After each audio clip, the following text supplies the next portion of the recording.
कभी सोचा है कि एक अदृश्य, एक अनदेखा शक्ति क्षेत्र है जो हमें सूरज की खतरनाक किरणों से बचाता है और हमें सांस लेने के लिए हवा भी देता है? ये कोई साइंस फिक्शन नहीं है, ये हकीकत है। और इसे ही हम वायुमंडल कहते हैं। चलिए इसे एक अलग नजरिए से देखते हैं। अगर हमारी पूरी की पूरी पृथ्वी बस एक सेब के बराबर होती तो हमारा पूरा वायुमंडल मतलब सब कुछ उस सेब के पतले से छिलके से भी ज्यादा मोटा नहीं होता। ये एक बहुत सिंपल सी बात है जो हमें याद दिलाती है कि जिंदगी देने वाला ये कवच कितना कीमती और कितना नाजुक है। तो सवाल ये है कि ये अविश्वसनीय रूप से पतला कवच, ये शील्ड, आखिर काम कैसे करता है? इसका सारा राज छिपा है इसकी परतों में। देखिए, वायुमंडल कोई एक ठोस चीज नहीं है, बल्कि ये कई अलग अलग लेयर्स का एक ग्रुप है और हर परत का अपना एक बहुत जरूरी काम है। वैसे तो कई परतें हैं, लेकिन हमारे लिए मतलब धरती पर जीवन के लिए बस दो परतें सबसे ज्यादा जरूरी हैं।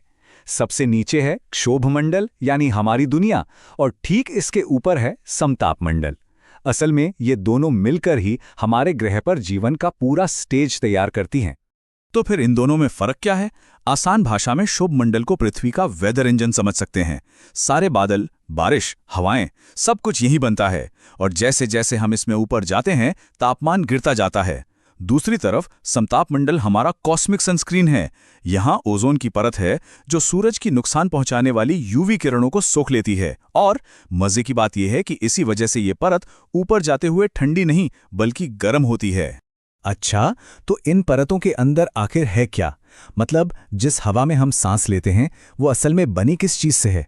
ये गैसों का एक बहुत ही सटीक और नाजुक मिक्सचर है। और ये पाई चार्ट एक काफी हैरान करने वाली बात बताता है। जिस हवा में हम सांस लेते हैं उसका 99% हिस्सा सिर्फ दो गैसों से बना है, नाइट्रोजन और ऑक्सीजन।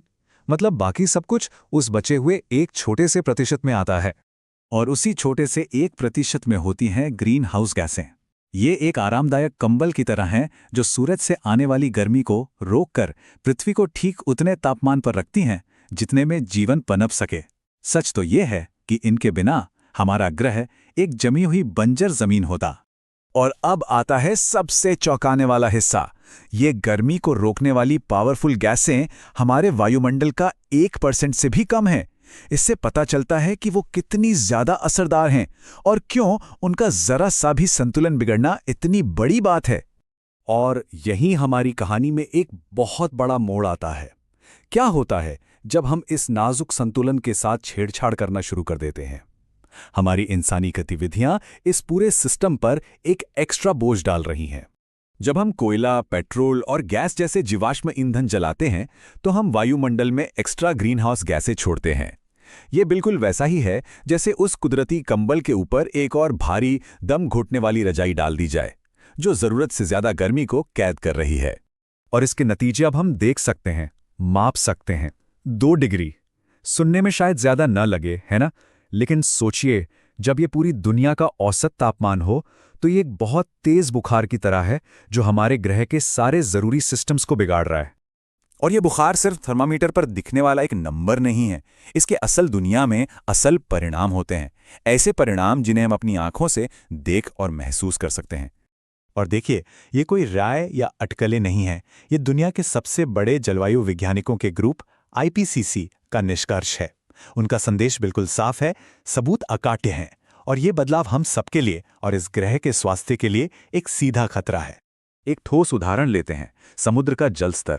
जैसे जैसे ग्रह गर्म होता है, ग्लेशियर और बर्फ की चादरें पिघलती हैं और समुद्र का पानी भी गर्म होकर फैलता है। नतीजा, 1880 से अब तक समुद्र का जल स्तर औसतन 8 इंच बढ़ गया है। जरा सोचिए, इसका मतलब क्या है उन करोड़ों लोगों के लिए जो तटीय शहरों में रहते हैं? और ये असर हर जगह महसूस किए जा रहे हैं। कुछ जगहों पर इसका मतलब है ज्यादा विनाशकारी बाढ़ जो घरों और खेतों को तबाह कर देती है। दूसरी जगहों पर इसका मतलब है भयानक सूखा और जंगल की वो आग जो पूरे के पूरे समुदायों को निगल जाती है। ये कोई दूर का भविष्य का खतरा नहीं है, ये अभी इसी वक्त हो रहा है। तो ये तो साफ है कि हमारे ग्रह का ये सुरक्षा कवच भारी तनाव में है। इसलिए अब सवाल ये नहीं है कि आने वाले दशकों में हमारी जलवायु कैसी दिखेगी। असली सवाल ये है, हम सब मिलकर इसके बारे में क्या करने वाले हैं?